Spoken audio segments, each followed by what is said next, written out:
আমরা দেখব 2100 স্কোয়ার ফিটের সাউথ ফেসিং 7 ফ্লোর 5 কাঠা সিঙ্গেল ইউনিট, খুব সুন্দর একটি ফ্ল্যাট। বেসিক বিল্ডার্সের করা, অল্প কিছুদিন ইউজ করা হয়েছে।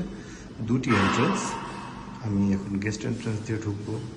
ঢুকেই অনেক বড় একটি ড্রয়িং রুম, বিশাল বড় ড্রয়িং রুম, এবং ডান পাশে পোর্শনটিতে ডাইনিং এবং অনেক বড় একটি ফ্যামিলি লিভিং স্পেস। আমরা শুরুতেই চলে যাব থার্ড বেডে। খুবই স্পেশিয়াস একটি থার্ড বেড, সামনে পিছনে খোলামেলা, এবং এটি হচ্ছে common washroom, common basin, huge একটি ডাইনিং এবং একটু ফ্যামিলি লিভিং। আমরা এখন দেখব কিচেন।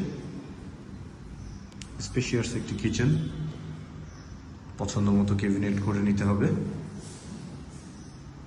এবং এখানে একটি বেলকনির এপাশে হচ্ছে সার্ভেন্ট ওয়াশরুম এবং এপাশে হচ্ছে সার্ভেন্ট রুম।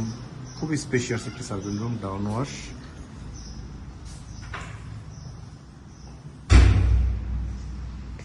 আমরা এখন চলে যাব গেস্ট বেডে।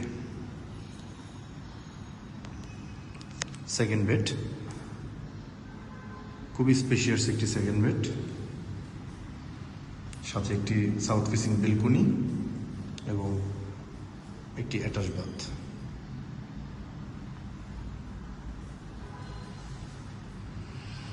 এই যে পোর্শনটি দেখতে পাচ্ছেন, খুবই স্পেশিয়াস একটি ফ্যামিলি লিভিং স্পেস। এখন আমরা দেখব মাস্টার বেড। ঢুকতে হচ্ছে ডান পাশে একটু ক্যাবিনেট করার জন্য অপশন করে দেওয়া আছে, এবং এটি হচ্ছে অ্যাটাচ বাথ এবং বিশাল একটি মাস্টার বেড, সাথে একটি বিশাল বড় একটি বেলকনি দেখতেই পাচ্ছেন।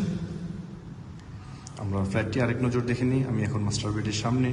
এখানে হচ্ছে সাউথ ফেসিং একটি ফ্যামিলি লিভিং স্পেস, এবং এটি হচ্ছে সেকেন্ড বেড, বিশাল বড় একটি ডাইনিং স্পেস, এবং এ পাশটি হচ্ছে কিচেন, এবং আমার এই ডান পাশে হচ্ছে বিশাল বড় একটি ড্রয়িং রুম।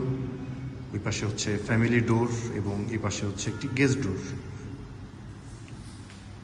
এবং এটি হচ্ছে থার্ড বেড। থার্ড বেডের সামনে পাশে হচ্ছে কমন ওয়াশরুম।